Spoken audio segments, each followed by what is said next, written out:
Hey guys, welcome back to the channel. Man, I had a super hard time getting time to get down here this week and work on the 66, but here we are where we left off last week. I'm going to take a look here. Intake manifold surgery, looks like. I just got to wipe it down with wax and grease remover and get a couple more little pieces of plastic tape back so I can get around that, and I'll be ready to spray it. So let's get started.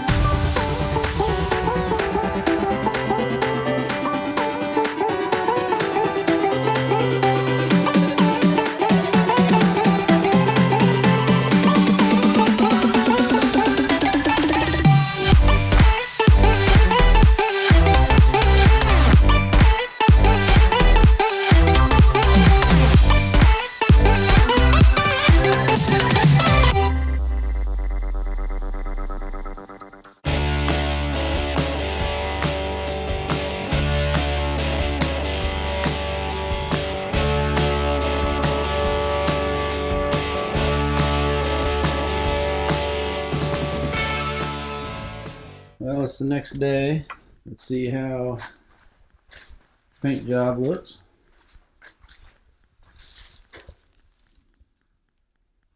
Nice and dry and smooth. So let's untape and see what it looks like. Well, it looks pretty good. The colors match, and like it was all done at the same time now anyway. Had a couple of problems in here where the paint, I guess, had not cured quite long enough, and this engine paint is made to cure with heat. I told you, you need heat. So if you have to tape areas that has not been painted very long, when you take the tape off every once in a while, like I got a spot right here where I'm gonna have to touch up there and right in here where the tape pulled the new paint back off. So we gotta fix that. But other than that, it looks pretty good. We'll see what the valve covers, how they look on there compared to the rest of it. See if I have to repaint those too. I got this alternator pretty much done. I just had to put clear coat on this fan and get it put back together. I got the fuel pump cleaned up, and now I'm going to wire brush it and try to get it looking better than that. I just got a notification that my new bottle of calyx that I was waiting on for those exhaust manifolds has been delivered, so I'm going to go get that, and then I'll get those things, get them re-coated and reinstalled. The fuel pump all cleaned up, nice and ready to go back on the car.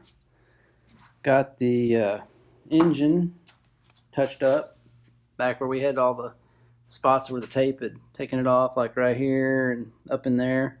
So that's all been redone. So that's ready to go. I've got the clear coat on the alternator pieces, fan and that pulley. I had to go ahead and sandblast it because it was so nasty, but those have got like a matte finished clear coat on there, so just to protect it where it doesn't look like it's on there, but it's protected. So I'm gonna put that back on the alternator. And I got the calyx manifold dressing here. Okay, yep, that's the stuff I need right there. So we'll go ahead and get these manifolds retreated, and then we'll start actually putting stuff on the motor.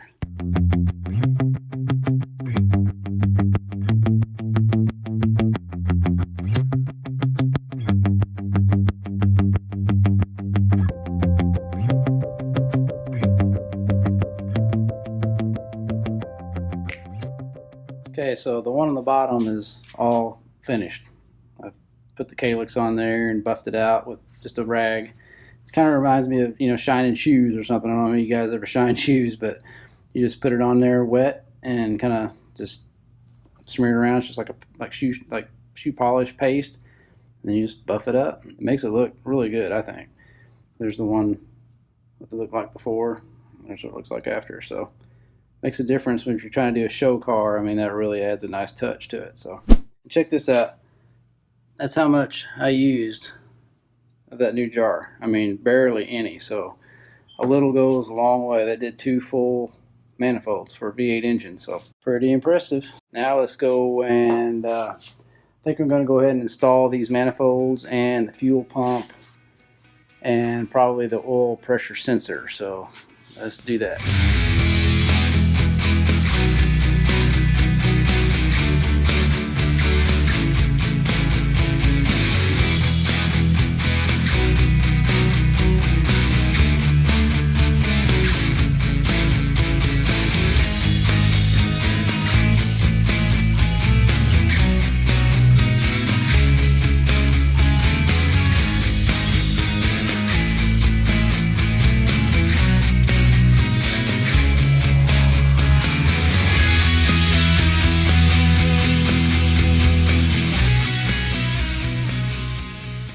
The motor's starting to look nice.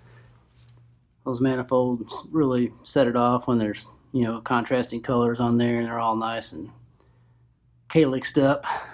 I think the only other thing I'm going to put on is the harmonic balancer and that pulley down there on the bottom. I'll get it torqued and I'll see what I need to do to paint that bolt in there. Here's the bolt. It's a big one. It's a big one. I just have to figure out how to paint it once I get in there. So if I paint it now, then I torque it, it's going to scratch all the paint off. So let's get the balancer put on, and then we'll see where we go from there. And I think that's probably the last thing I'm going to do to the engine before I reinstall it in the engine bay. So next step would be to actually get into the engine bay. The problem I run into when we put in the bolt on the end of the crankshaft here for the harmonic balancer, it's got like an 80-pound torque setting. So I got the torque wrench set up here at 80 pounds. But when you try to put 80 pounds of pressure on this harmonic balancer, it's just going to turn the engine over. Hear it? Okay, so what do? Some people say that you should, you know, cram something in the, like against the flywheel on the other side, but we still have the transmission on, so we can't cram something in the flywheel to keep the motor from turning over. Some people say that you can take out a spark plug and put something soft in the top of the cylinder so that when the piston rises up, it goes against the soft thing and keeps the engine from turning over. But again, I'm not crazy about that idea. I just worry that it would, you know, put too much stress on all the stuff from the piston down. So what I'm going to do, I'm going to put 2 jump bolts in these harmonic balancer pulley holes where the pulley goes on.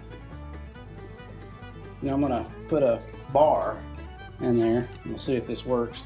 Let me turn it over enough where I can use the floor.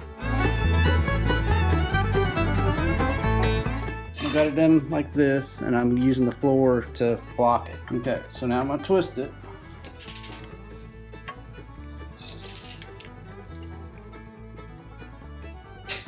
Okay, hear that? That's the torque wrench clicking at 80. So it's at 80 pounds, and we didn't tear up anything. So now we can just take these bolts out, and we're done. Next thing is to put on the pulley.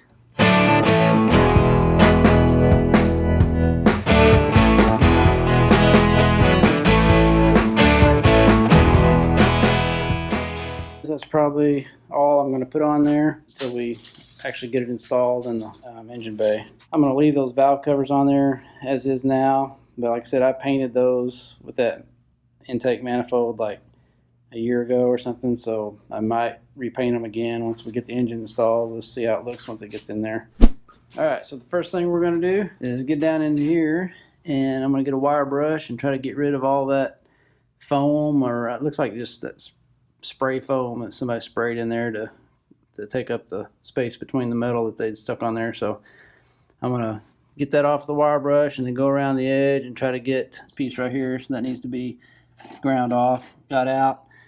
After all the foam's out, then we'll be able to see, I think there's a bolt right here we need to get out, and then we'll just see what it's going to take to clean it up so that it makes a nice place to be able to cut out a square and weld it down in there flush, where I can patch it where it doesn't look like there was ever anything there. So let's get started.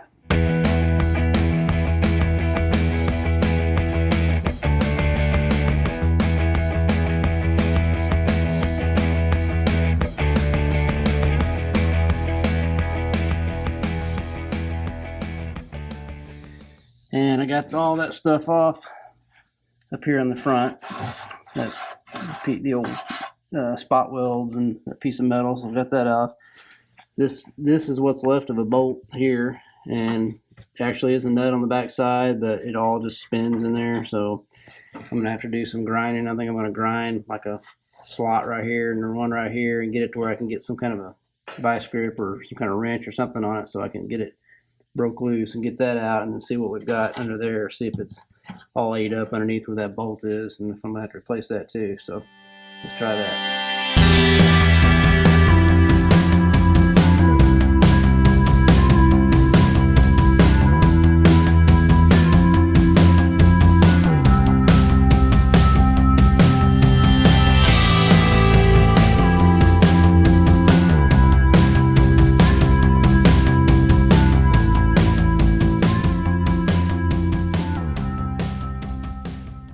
so I've got it ready for the new piece. Just gotta grind around the edges a little bit and get it cleaned up so the weld will grab easy. So I've got all this piece down here gone, this piece cut, this cut. I had to cut up into here a little bit. I'll go through and get all the rust out of there and treat it. And then, so I got to go find a piece of metal that's that same thickness and cut it exactly to that shape. Hard part might be where this, it's got like a little bit of a slope right here. And I'm not sure where that goes, like if that went all the way across or where. I'm going to try to find a picture of another Mustang to see how that actually went under there. So I'll research that and then we'll go get some metal.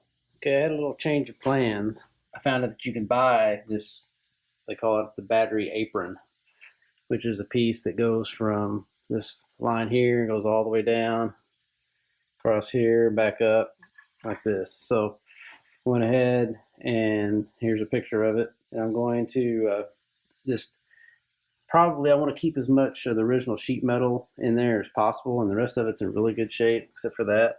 So I'm probably going to cut this out, like right here, get all the way around these indentions and stuff, and go across here and cut it out of the new piece and weld it in like that. And that way I don't have to, I can, you know, keep all this stuff original over here and up here, and I don't have to take the fender off and all this stuff off up here and all that. And I can make it where you'll never tell it was there. So I'm going to do that, and I also ordered a few more little pieces I found that I needed. The next step is I'm going to get down there and cut that out.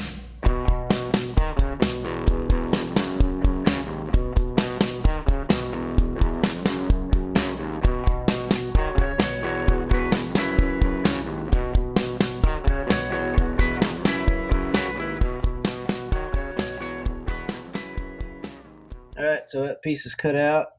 That'll be easy to make a replacement for that. I'll just put a piece of paper over there and over the top of it and do a rubbing and get the exact shape, and then I'll cut it out of the new steel and weld it in. So I've got a piece of the steel that I can get the thickness of it.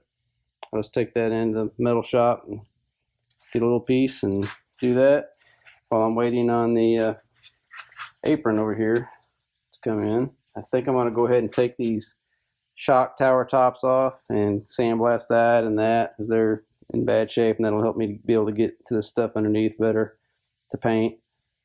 So that's the next steps. There's the artwork. Ain't that pretty?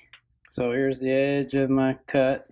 So what I'm going to do is I'm going to cut that out of the paper and draw it on this piece of steel right here and start grinding it out. I'll grind it out just a little bit underneath what all this is, because I need probably, I don't know, a little less than an 1/8 inch all the way around it for a good weld. So it's going to take a while to grind because this stuff's pretty thick.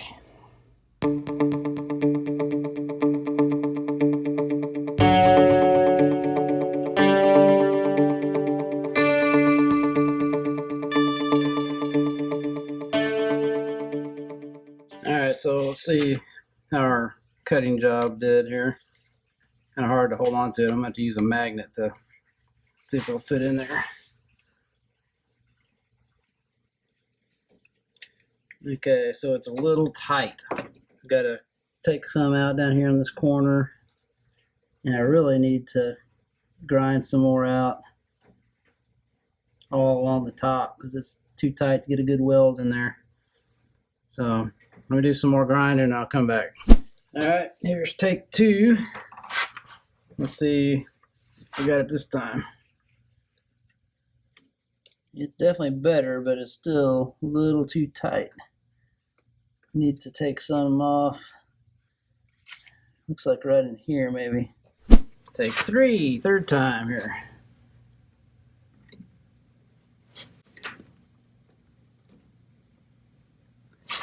Alright, fits in there really good. It might be still, I don't know, I got a little booger right here I need to grind out. Let me get that out of there. Maybe that'll let us get the piece of metal in there right.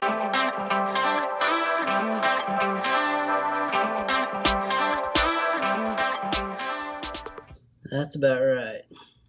Okay, so next I'm going to get the welder over here and tack it a couple spots. Tack it where it's flush on this one side, and then I'll tap around on it and get it exactly flush and moved around before I start welding the whole thing. Before I do any welding, I'm going to go ahead and grind around just with a flat disc. Just grind around the edge of that, try to get down to bare metal so I get a nice, clean, smooth weld.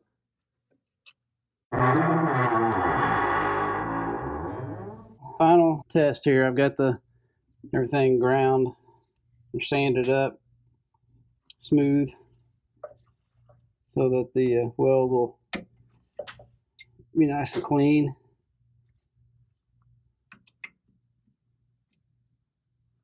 And it looks really good. What I need to do is tack a spot right here and probably right over there. Get it in there, get my magnet out of the way, and tap it around a little bit so I get it exactly flush and start welding it. Of course, I can't reach the welder.